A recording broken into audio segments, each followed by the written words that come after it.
작업이라는 것을 했을 때 어떤 거를 조금 준수를 해야 되는지, 뭐 어떤 절차를 거쳐야 되는지를 보는 부분이거든요. 그래서 먼저 화기 취급 작업이라는 것은 화염이나 불꽃을 발생시키는 작업, 그리고 가연성 물질이라는 것은 잘 탈 만한 그러한 물질들이에요. 그래서 잘 탈 만한 물질들의 점화원이 될 수 있는, 불씨가 될 만한 그런 것들의 모든 기기나 기계나 기구를 사용하는 작업을 화기 취급 작업이라고 합니다.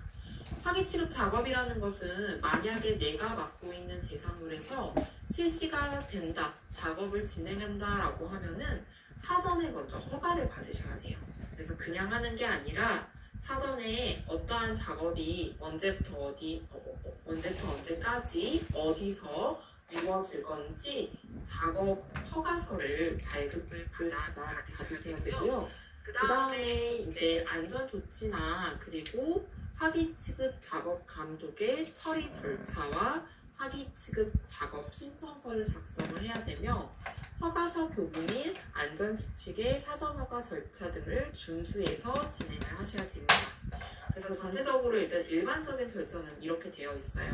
먼저 사전허가를 받고 작업 허가서를 발급을 받은 다음에 안전조치, 작업장의 안전조치를 한 후, 그리고 작업을 하시는 근로자분들이나 아니면 그 주위에 그 주위에서 근무를 하시는 분이 있다라고 하면은 충분히 안전교육을 하신 다음에 화재 감시자를 입회한 다음에 감독 아래에 최종 작업을 진행을 해요.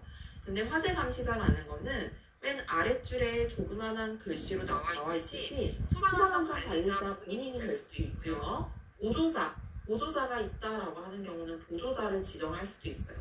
근데 안전관리자도 보조자도 안 된다 시간이 라고 하면은 안전관리자가 직접 지정한 인력이 화재 감시자가 될 수가 있습니다. 그래서 화재 감시자로 지정이 되면은 그 작업에 입회해서 감독을 해주셔야 되는 거예요. 그래서 그 뒷장으로 넘겨보세요. 74페이지. 화기 취급 작업 일지가 있죠. 그래서 간단하게 허가 일자는 언제고 허가된 장소는 언제며 작업은 어떠한 작업이 이루어지고 그 작업은 화재 감시자가 누구이다 라고 간단하게 일지도 작성을 해주셔야 되고, 화재 안전 감독자는 예상되는 화기 작업의 위치를 확정을 시켜줍니다. 그리고 작업 전에 안전조치 상태나 예방책을 체크를 해주시는 거예요. 혹시나 작업장 주변에 가연물을 많이 쌓아두진 않았는지, 그리고 이렇게 불티가 있는 그러한 작업이 실시가 되면은 불꽃을 방지할 수 있는 그런 것들이 설치가 되어 있는지 확인을 해보는 거죠. 그럼 준비 완료됐다 라고 하면은 화재안전 감시자를 현장에 배치를 한 다음에 화재안전 감독자는 허가서에 서명을 해줍니다. 서명을 해주고 작업해 라고 허가서를 발급을 해주는 거예요. 그러면은 그렇게 허가를 받아온 허가서 같은 경우는 그냥 따로 이렇게 보관하시는 게 아니라 작업구역장 안에 게시를 해야 돼요. 그래서 작업 현장에서 작업자와 관리자들이 그 작업에 대한 안내 사항이나 어느 정도의 이렇게 작업이 언제 이루어지고 언제 마무리가 되는 그런 사항들을 충분히 인지할 수 있도록 해야 된다라는 거죠. 그리고 작업 도중에 감시자는 작업 중에도 그렇지만 중간에 휴식하거나 식사 시간에도 항상 감시 활동을 계속 진행을 해주셔야 되고요. 만약에 안타깝게 화재가 났다라고 하면은 바로 대처가 가능한 상태로 준비를 맞춰주셔야 합니다. 화재 감시자의 역할이 조금 어느 정도 있죠. 자, 그 교재에 보면 이렇게 작업 시 불꽃 낙하로 지역 하층에 화재 감시자가 필요한 경우에 자꾸 나와 있는 부분이 있는데, 요거는 이제 산업안전보건규칙으로서 11m 법칙이라는 게 있어요. 그래서 11m 안에 가연물이 있거나 이렇게 가연성 물품 같은 거, 위험 물품 같은 것들이 있으면은 이제 화재 감시자를 배치를 해야 된다라는 그러한 내용이 담겨져 있는 그림이거든요. 네, 사진이에요.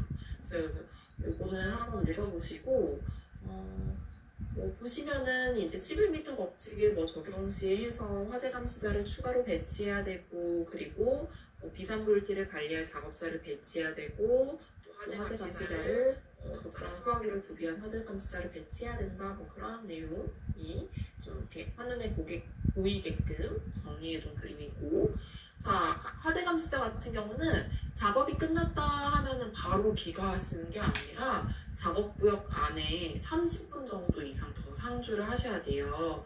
그러한 이유는 혹시나 불씨 같은 그러한 요소들이 남아있진 않는지, 작업자들이 잘 마무리했어요 라고 해도 위험 요소가 남아있을 수 있거든요. 그래서 이제 그런 거를 방지하기 위해서 화재 감시자가 30분 정도 더 상주해서 이상 없는지 체크하고 이제 마무리를 하는 거예요. 자, 감시자는 감독자에게 작업 종료를 통보를 합니다. 그럼 전체적으로 감독자가 확인을 하고 허가서에 서명을 해서 작업 완료를 확인을 합니다. 확인 날인데 허가서는 작업 기록으로 따로 보관을 해주셔야 되는데, 거의 또 이것도 산업안전 규칙으로서 한 1년 정도 보관을 해야 되는 걸로 알고 있거든요. 네. 자, 그 다음에 보시면은 76페이지 볼까요? 76페이지. 자, 76페이지 보면은 확인 취급 작업 신청서가 있어요. 그래서 우리는 이러한 작업이 많이 이루어진다라고 하면은 아니 원래 이루어졌던 곳이다라고 하면 이런 게 다 구비가 되어 있겠죠. 근데 그렇지 않다라고 하면은 지금 저희 교재에 있는 양식으로 좀 확인을 하셔도 되는데, 보시게 되면은 일단은 신청서 같은 경우는 간단하게 그 작업이 어떤 작업이 있는지, 그리고 초기 대응팀은 어떻게 구성이 되어 있는지 나와 있고요. 작업 전에 체크리스트가 있어요. 그래서 체크를 할 수 있는 체크리스트가 갖춰져 있고, 작업자 명단은 누구이다 라고 적는 칸, 그리고 마지막으로는 그 작업의 책임자가 이렇게 아래에 서명을 해야 됩니다. 네. 그러면은 이제 이렇게 신청을 하고, 허가서 같은 경우는 이제 신청서와 동일한데, 체크리스트 같은 경우는 신청서는 작업 전에 했다면 허가서는 작업 중에 하도록 이제 되어 있는데요.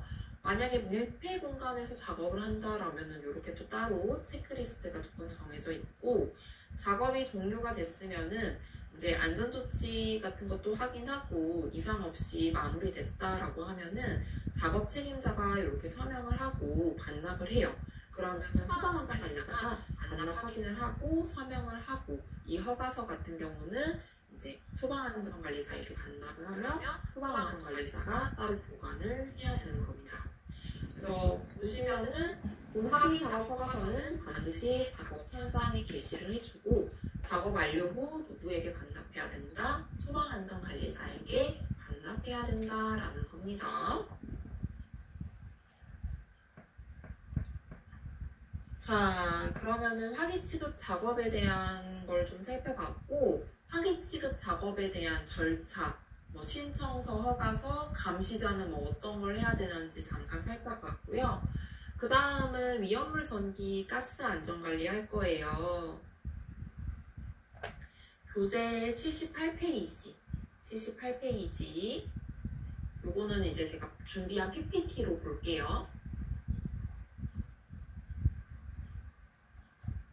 자, 이제 지금 업무대행 강습교육이다 보니까 다 이제 소방안전관리자로 지정이 되어 있는 분들이 교육을 듣고 계시는데, 나는 이미 소방안전관리자를 꽤 했던 분들도 있으실 수도 있고, 아니면 처음 하시는 분들도 있으실 것 같은데, 소방안전관리자 같은 경우로 이제 지정이 되면 법으로 정해져 있는 업무가 생각보다 많아요. 여기 9번까지 옛날보다 한 몇 가지가 더 추가가 됐거든요. 네. 자, 그 중에서 이제 화기 취급의 감독이라는 걸 제가 빨간색으로 체크를 했는데, 화기 취급의 감독 또한 소방안전관리자의 업무로 포함이 되어 있어요. 그래서 그거와 관련해서 기본적인 이론 내용을 한번 살펴볼 거예요. 이제 교재 순서대로 위험물, 전기, 가스 한번 보고, 각각 좀 한번 뭘 유심히 보고 우리가 미리미리 예방을 하고 체크를 해야 되는지 한번 살펴볼 건데요. 첫 번째, 위험물 안전관리입니다. 자, 위험물 같은 경우는 위험물 안전관리법에서 규제를 하고 있고요. 이 개념은 인화성 또는 발화성 등의 성질을 가지는 것을 위험물이라고 하거든요. 자, 근데 인화성이라는 개념은, 자, 다시 보여드릴게요. 휘발유가 담겨져 있는 비커에 불씨를 가져다 대니 불이 붙었어요. 이런 것처럼 외부의 직접적인 점화원이 접촉했을 때 불에 타는 것을 인화성이라고 해요. 발화성이라는 것은 액체류가 담겨져 있는 비커를 끓여보게 되었더니 점점 온도가 올라가서 얘도 마지막에 불이 붙었네요. 이거를 발화성이라고 하는데, 좀 풀어서 말씀드리면은 일정한 온도에서 불이 쉽게 일어나서 타는 성질을 발화성이라고 해요. 그래서 인화성 또는 발화성 등의 성질을 가지는 것을 뭐라고 한다? 위험물이라고 한다. 이 위험물은 위험물 안전관리법에서 규제를 하고 있고 대통령령이 정하는 물품으로 되어 있습니다. 네. 자, 그러면 우리가 위험물에 대한 개념을 살펴봤는데, 위험물 같은 경우는 일정 수량, 지정 수량, 동일한 말이거든요. 근데 이 지정 수량이라는 것은 위험물을 종류별로 그 위험성을 고려했을 때 이 최저의 기준이 되는 수량이에요.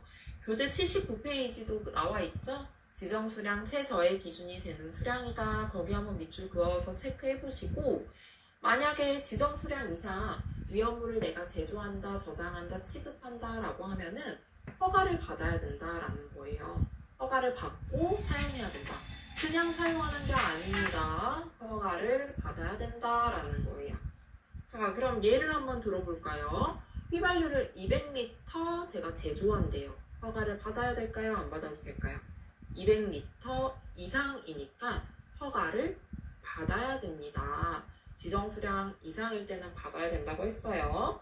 자, 이제 안전시설을 설치하고 허가를 받고 사용을 해야겠죠. 근데 200리터 미만 제가 취급한대요. 그러면 허가를 받아야 돼요? 안 받아야 돼요? 허가를 받아야 되나요? 안 받아야 되나요? OX로 한번 체크 저한테 알려주시겠어요? 네. 허가를 받아야 될까요? 안 받아야 될까요? 미만일 때. 딱 한 3분 정도만 해주시는 것 같은데요. 반응을 조금 많이 해주시면은 제가 힘이 납니다. 그쵸? 안 받아도 되겠죠? 왜냐면 미만이기 때문에. 근데 이제 아무래도 위험물이다 보니까 지정 수량이 미만일 때는 각 시도조례에서 관리가 들어가요. 그래서 확인하는 작업 정도만 해주시면 돼요. 허가는 안 받아도 돼요. 자, 그 다음 위험물 안전관리 제도를 볼 건데, 가끔 위험물 안전관리자가 있는데 내가 이런 업무를 해야 돼요? 라고 하시는 분들이 있는데 하셔야 돼요. 왜냐면 아까 제가 이거 보여드렸잖아요. 소방안전관리자의 업무에 탁파스치르드 강비 들어가기 때문에 하셔야 돼요. 네. 어느 정도 하셔야지 나중에 혹시나 안타깝게 사고가 난다라고 하면은 소방안전관리자한테도 책임을 어느 정도 물을 수가 있는 부분이거든요. 그래서 그러기 때문에 저희가 지금 이제 전반적인 기본적인 내용을 한번 배워보는 거고요. 일단은 위험물 안전관리자의 제도 같은 경우는 소방안전관리자와 비슷한 그 맥락이 있는데 30일 이내에 다시 선임을 하셔야 되고요. 14일 이내에 각 관할 소방서에 신고하셔야 돼요. 그래서 기존에 있던 분이 11월 1일 날짜 기준으로 해임되셨대요. 그래서 그러면은 30일 이내에 다시 선임을 해주셔야 되고, 새로운 분이 15일 날짜로 오셨대요. 그러면은 소방서에는 며칠까지 신고를 해야 될까요? 소방서는 14일 이내이니까 정확하게는 뭐 28일이 일요일이니까 그 다음 날이 29일까지, 월요일까지 각 관할 소방서에 신고를 마무리해 주시면 되겠죠. 관할 소방서에 하시거나 아니면은 이제 소방민원 센터 이용하셔가지고 온라인에서 선임 신고하실 수 있으십니다. 소방안전원에서 하는 게 아니라 관할 소방서에서 하는 거예요.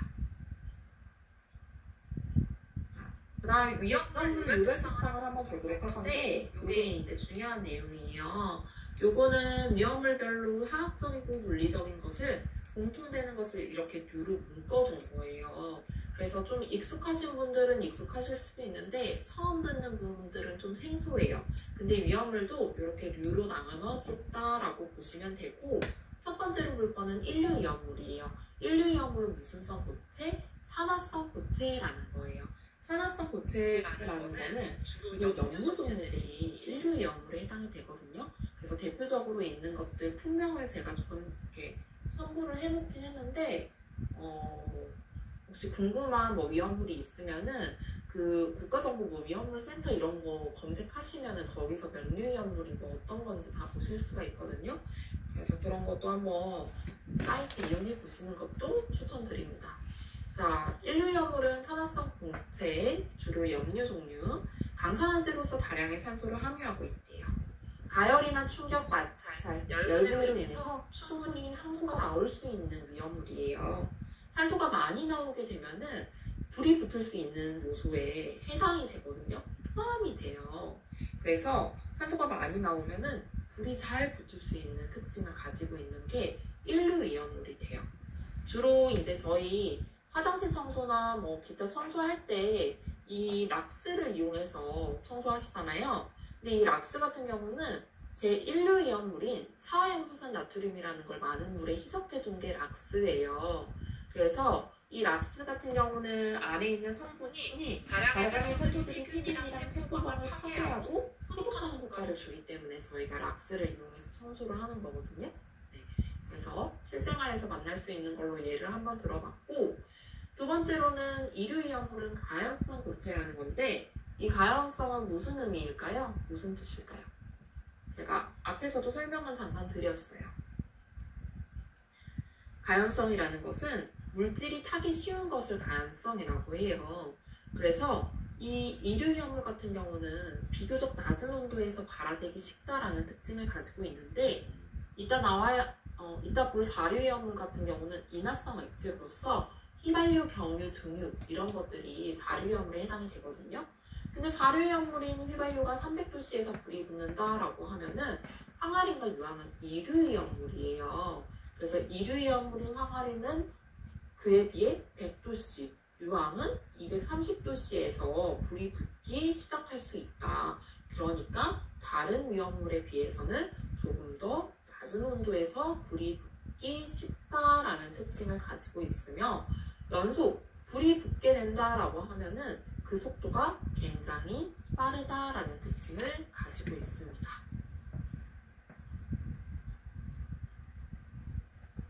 자, 그리고 삼류위험물 한번 보도록 할 건데요.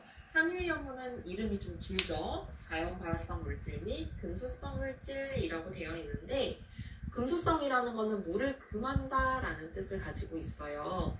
그래서 공기 중에 노출이 되거나 뭘 만났을 때, 물과 반응을 했을 때 자연발화에 의해 발열이나 가연성 가스가 발생을 한다.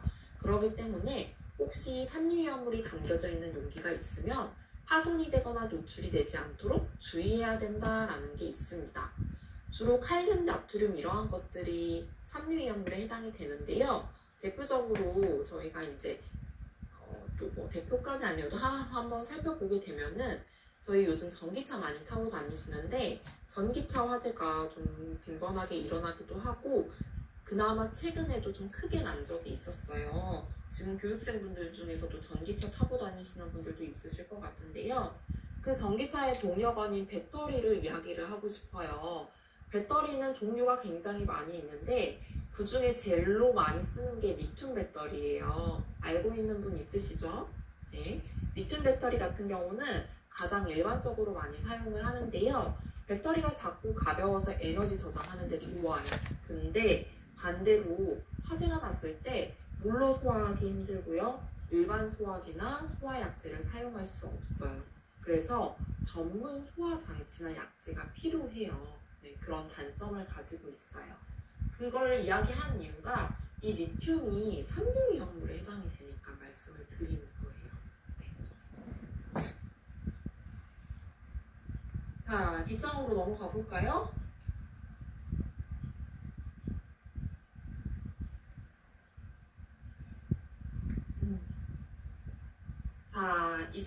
이제 그 뒷장에 대한 내용을 할 건데, 지금 화면에 그래프를 하나 가지고 왔는데 5년간 류별 사고 현황의 그래프예요. 몇 류의 가장 사고가 많았죠? 손가락으로 한번 보여주세요, 카메라에. 오케이, 좋습니다. 아까보다는 더 손이 많이 올라왔어요. 감사합니다. 자, 사류염물이 가장 사고가 많았는데, 도대체 사류염물 뭐 어떤 건데 이렇게 사고가 많았지? 라고 보면은 병유, 휘발유, 등유 이런 것들이 사류염물에 포함이 되고, 무슨 성 액체죠? 인화성 액체이다.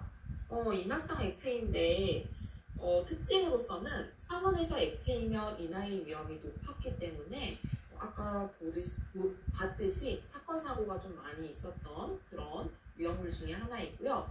증기와 공기가 약간 혼합되어 있어도 연소한다, 불이 난다라는 말이거든요. 연소한다라는 게 증기와 공기가 약간 혼합되어 있어도 연소한다라는 이 두 번째에 대한 내용을 실험 영상 한번 보여드릴게요. 실험 영상이에요. 자, 이건 주로 여성분들이 매니큐어 지울 때 사용하는 리무버라는 제품이지만 화학약품인 아세톤과 동일한 성분으로 화재 위험성이 있습니다. 자, 화장솜을 아세톤에 적신 후 역화시험기 윗부분에 올려놓겠습니다. 그리고 역화시험기 아랫부분에서 점화온을 가하면 불이 붙는 것을 확인할 수 있습니다. 이것은 아세톤의 유증기가 공기보다 무겁기 때문에 역화시험기 아랫부분으로 점점 내려오다 점화온을 만나는 순간 불이 붙는 실험이 되겠습니다. 자, 그럼 이번에는 유증기가 작은 불씨에도 커다란 위험성을 가지고 있다는 것을 좀 더 큰 역화시험기를 통해서 알아보도록 하겠습니다.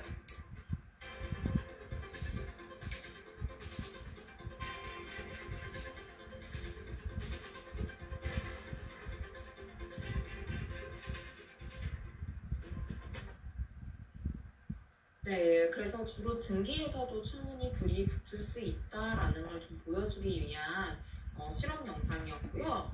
그리고 대부분 물보다 가볍다라고 되어 있는데, 물과 기름을 섞게 되면 기름이 뜨죠. 왜냐? 물보다 가벼우니까. 그래서 물보다 가볍고 증기의 비중은 공기보다 무겁다라는 특징을 가지고 있는데, 그렇기 때문에 공기 중에 증기가 무거워서 멀리 못 나가고 액체의 주변을 맴도는 그런 특징을 가지고 있습니다.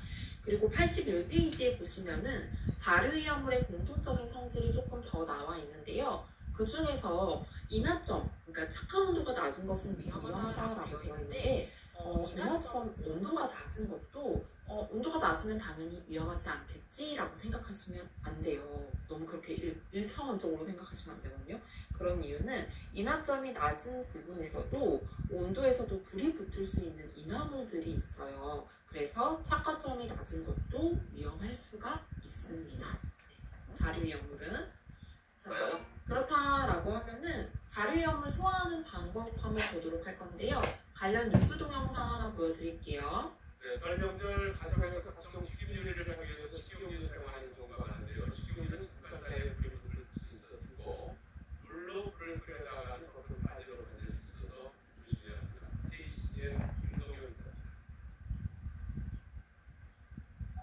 식용유를 부은 냄비를 10분간 가열하다 온도가 순식간에 300도 이상으로 솟습니다. 큰 변화가 없는 것처럼 보이던 찰나 갑자기 식용유에 불이 붙기 시작합니다. 이게 일반적인 화재처럼 불을 붙자 오히려 2인 이상의 불기둥이 쏟습니다.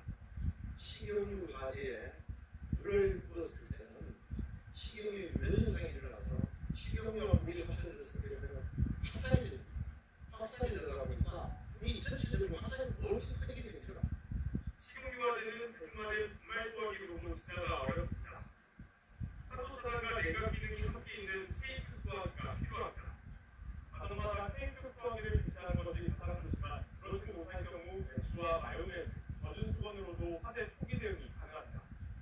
테이크 소화기와 비슷한 효과를 기대할 수 있기 때문인데 어디까지나 화재 초기에만 쓸 수 있다는 점을 명심해야 합니다. 다만 주방에 흔한 케첩은 수분이 많아 오히려 화재를 키울 수 있어 식용유 화재에 써서는 안 됩니다. 네, 그래서 지금 본 거는 네, 설명. 이 소화하는 방법을 한번 살펴봤는데, 이게 지금 화면에 나와 있는 연소의 사문소라고 하는 게 있어요. 이게 연소를 하기 위해서 요소, 그러니까 조건이 좀 필요하는데 그게 뭐냐? 가연물, 그리고 산소, 그리고 점화원, 열이거든요. 근데 이제 사료위험물 같은 경우는 무엇보다 액체이기 때문에 유동성이 있습니다. 그렇기 때문에 물을 뿌리면 소화를 하면 화재의 범위가 넓어지겠죠. 그래서 사료위험물 같은 경우는 주스 소화는 안 되고 제거 소화를 한다든지 아니면 질식 소화를 해야 되는데, 제거 소화 같은 경우는 가연물을 그냥 안전한 장소로 옮겨두면 되고요. 없애거나 아니면 질식 소화는 산소 공급을 차단하고 산소의 온도를 낮춰가지고 하는 게 질식 소화예요. 그래서 만약에 소량이 이르다 하면은 분말이나 CO2 소화약제 이용해서 질식 소화를 할 수가 있고, 대량으로 취급하는 거다 하면은 포소화약제, 이 포가 거품이거든요. 그래서 이 거품 소화약제 이용해가지고 유를 싹 덮어가지고 산소를 만나는 걸 차단을 시켜가지고 질식 소화할 수가 있어요. 그래서 다시 한번 말씀드리면 사료위험물 같은 경우는 제거 소화나 질식 소화를 하지 주스 소화, 물과 관련된 소화는 안 된다는 거예요. 그리고 유류 취급 시 주의사항 한번 봐볼게요. 81페이지에 나와 있는 5번. 자, 몇 가지만 살펴보도록 하겠습니다. 화기 및 점화원, 불씨가 될 만한 것으로부터 당연히 먼 곳에 저장을 해야 돼요. 용기는 밀전밀봉해서 액체나 증기의 누설을 방지해야 된다라고 되어 있는데, 증기만으로도 충분히 불이 붙을 수 있는 요소가 있기 때문에 증기의 누설도 잘 방지해 주셔야 되는 거예요. 마지막으로 직사 상선을 피하고 통풍이 잘 되는 산 곳에 저장한다. 요거는 뭐 상식적인 내용이고, 뭐 다른 것도 솔직히 뭐 오랜 시간 비우지 않는다, 전화를 받는 등 자리를 떠나지 않는다, 이런 거 기본적인 저희 다 알고 있는 내용이잖아요. 그러니까 제가 말하지 않아도 눈으로 한 번씩 읽어보셔도 충분히 이해하실 수 있을 것 같습니다. 자, 그 다음 오류위험물 할게요. 오류위험물은 자기 반응성 물질로서 스스로 발화할 수 있는 물질이에요. 그래서 가연성 물질로 대부분 산소를 함유했대요. 아까 연소의 3요소 중에 벌써 2가지 조건이 포함이 되고 있어서 작은 불씨만 가져다 대도 충분히 연소하기 쉬운 그런 위험물이고요. 당연히 연소하는 속도가 빠르고 폭발적인 특징이 있지만 충분히 열분해 동만으로도 착화되거나 폭발을 할 수가 있어요. 그래서 한번 보여드리면, 오류연물을 개사한 상태에서 지금 그 바닥에 뒀는데, 다시 한번 가볼게요. 이렇게 충격을 줬더니 이렇게 충격만으로도 펑 하고 폭발했어요. 그래서 혼자서 반응을 하기 때문에 불을 끄는데 굉장히 어려움이 있기도 하고요. 화재가 진행이 되면은 연소하는 속도가 어떻다고요? 빨라서 소화하는 게 조금 힘든 그런 위험물입니다. 자, 용유위험물 산화성 액체, 주로 가산화수소가 여기 포함돼요. 불연성 물질이지만 대부분 산소를 함유했대요. 분해를 하게 되면 다량의 산소들이 발생을 하는 거예요.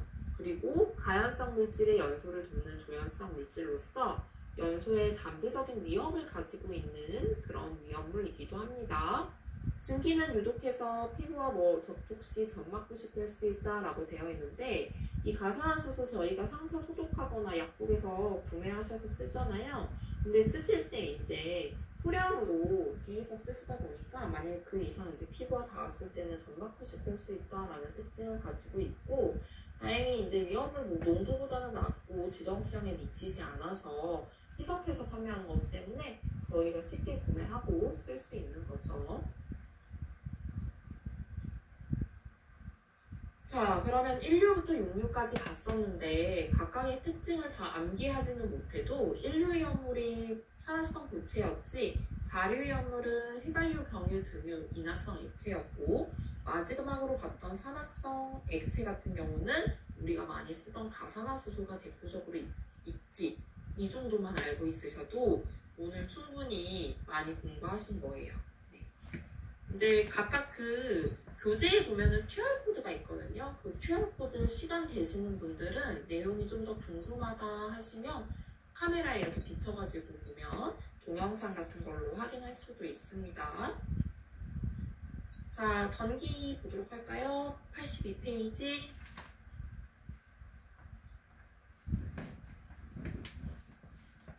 전기는 그렇게 많은 이용이 있는 건 아닌데 전기 화재로 날 수 있는 다양한 원인들이 있어요. 트래킹, 단락, 과전류 이런 거. 근데 이제 트래킹이라는 단어는 저희가 콘센트 같은데 보면은 오랜 방치로 인해서 먼지나 머리카락 같은 게 쌓여면 그게 이제 불이 날 수 있는 그런 현상을 트래킹 현상이라고 해요. 그래서 그런 것도 하나로 전기 화재 원인이 될 수도 있고요. 이제 단락에 대한 발화를 한번 보도록 하면은, 자, 화면 한번 봐보세요. 두 개의 구멍에서 전류가 일정하게 잘 흘러야만 전구가 반짝반짝 켜질 거예요. 근데 이게 이렇게 끝에 있으면 전구가 켜질까요? 안 켜질까요? 전구가 켜질 수가 없겠죠.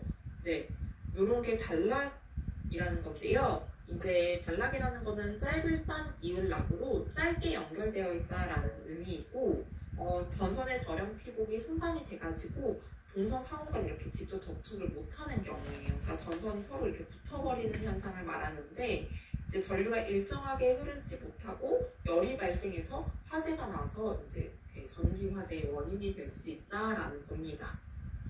자, 그러면은 대책을 한번 볼게요. 대책 82페이지, 3페이지에 있는 내용을 원인이랑 플러스 해가지고 같이 묶어가지고 보여드릴게요.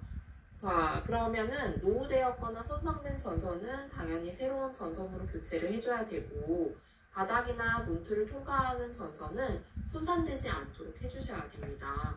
제가 이제 항상 요거를 할 때 하는 그런 말이 있는데, 소방에 있어서 가장 중요한 거는 뭘까요? 1번인 거는 예방이에요. 네, 예방이 1번인데, 예방을 하고 더 큰 사고나 화재를 만나지 않기 위해 안전관리자도 다 배치가 되어 있는 건데, 이제 이런 걸 다소 이제 가벼운 내용이고 가벼운 일이다 보니까 그냥 간과하고 넘어가시는 분들이 있는데, 그러시면 안 된다라는 거예요.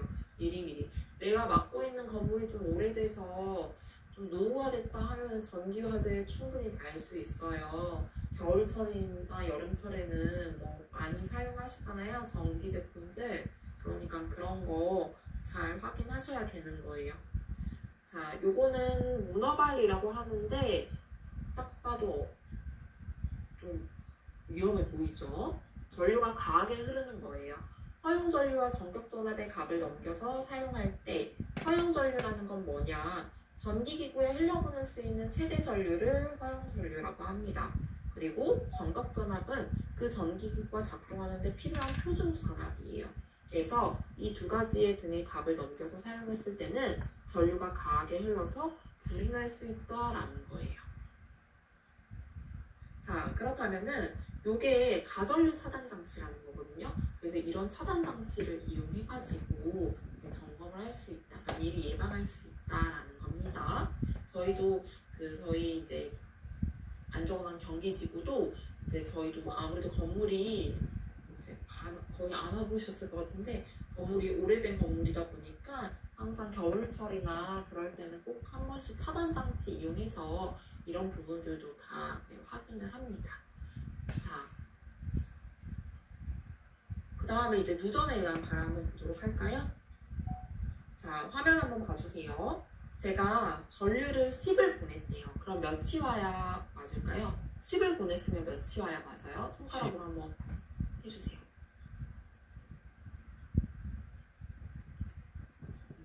이렇게 해주시네. 그렇죠. 10을 보내면 10이 와야 정상이에요. 근데 8밖에 안 왔어요. 왜 그럴까요? 어디서 누설 전류가 발생했다라는 거예요. 10이 와야 되는데 10이 안 오고 8만 왔어요. 자, 어디서 누설 전류가 발생해서 전류가 흘러서 열이 발생하고, 열이 발생되면 화재가 나고 감전의 위험 또한 있습니다. 네. 그렇다면 누전 차단기를 설치하고 얼마나 잘 동작되는지 보고, 배선의 피복 손상 여부도 수시로 체크해야 된다라는 겁니다. 그렇게 어려운 내용은 아니었어요. 자, 가스 84페이지 볼게요. 84페이지.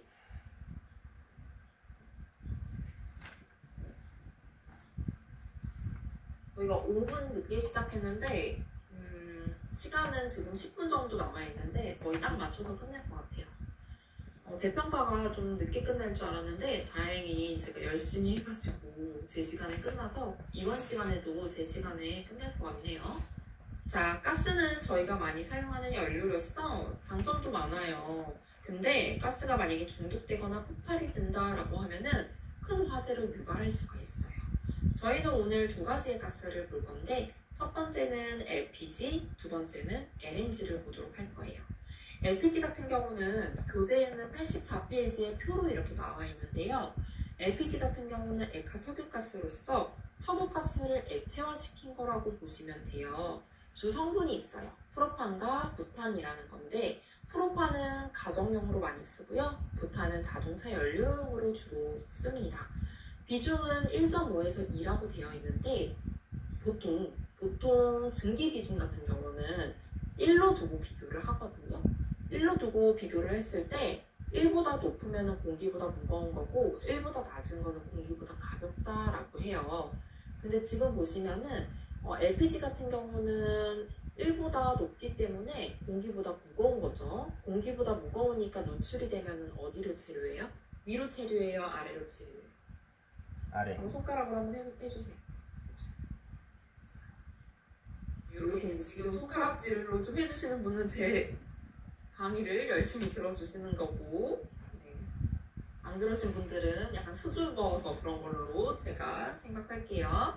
네, 그렇죠. 누출이 되면 무거우니까 낮은 곳으로 체류하겠죠. 공기보다 무거우니까 바닥으로. 폭발 범위, 연소 범위 같은 경우는 이 범위 안에 있으면 폭발하거나 불이 붙을 수 있다라는 건데 아까 자료위험을 했을 때 인하점이 낮은 것도 위험하다. 위험한 이유는 인하점이 낮은 것도 인하할 수 있는 위험물들이 있다라고 말씀드렸는데 이 하한계가 낮은 것도 위험해요. 하한계가 낮은 것도 그 시작점이 뭐 높은 것도 뭐 이렇게 할 수 있는데 하한계가 낮은 것도 그 낮은 부분에서 위험물들이 어느 정도 있을 수 있거든요. 그래서 하한계가 낮은 것도 위험합니다. 자, 그 다음 LNG 같은 경우는 액화 천연가스입니다. 주성분 메탄, 주도시가스. 비중은 0.6으로서 1보다 작아요. 그러니까 공기보다 가벼우니까 누출이 되면 위로, 천장 쪽으로 체류를 하는 거예요. 네.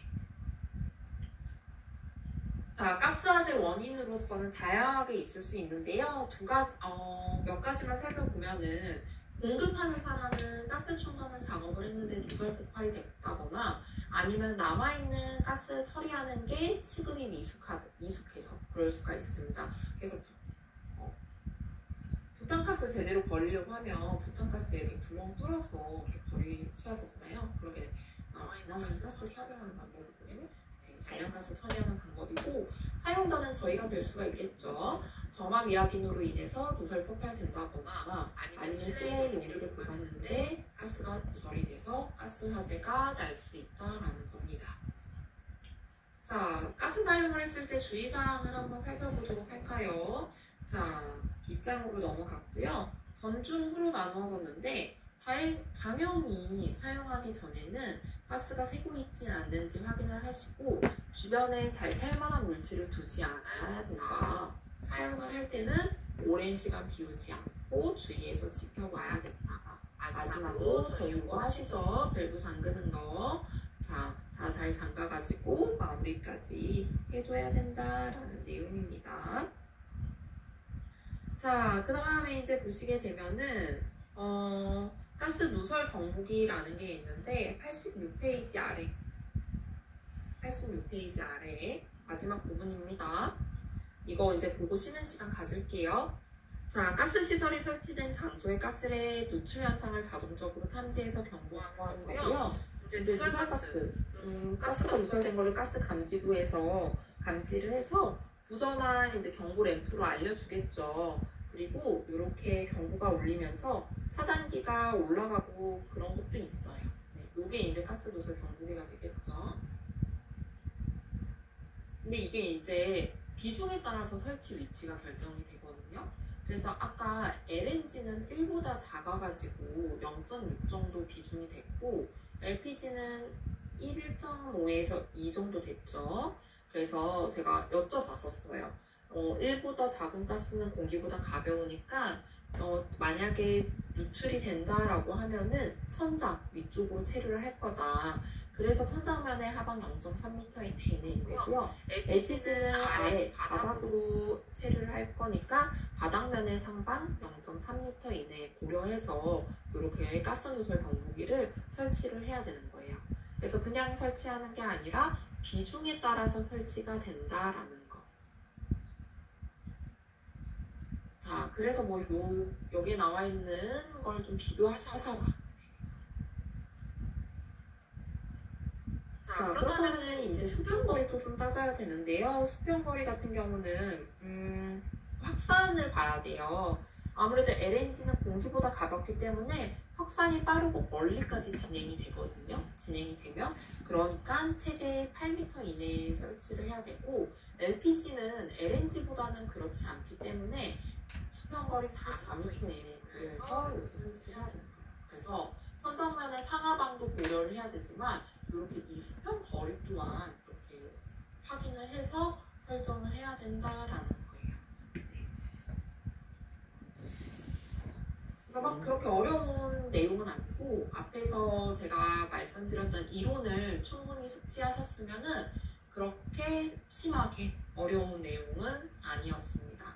저희가 오늘 본 거는 이제 화기 취급 감독 한번 봤었고, 위험물 1류부터 6류 위험물 한번 살펴봤고요. 두 번째로 봤던 거는 전기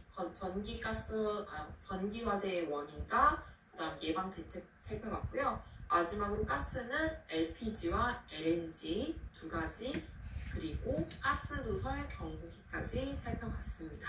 네, 그래서 이렇게 이제 내용은 끝났고요. 이제 쉬는 시간 가고 할 건데, 저희 과제 꼭 내주셔야 돼요. 그래서 아직도 나는 과제를 제출을 못했다 하시는 분들은 저희가 완벽하게 빈칸을 채우지 않으셔도 괜찮아요. 연습하는 거니까.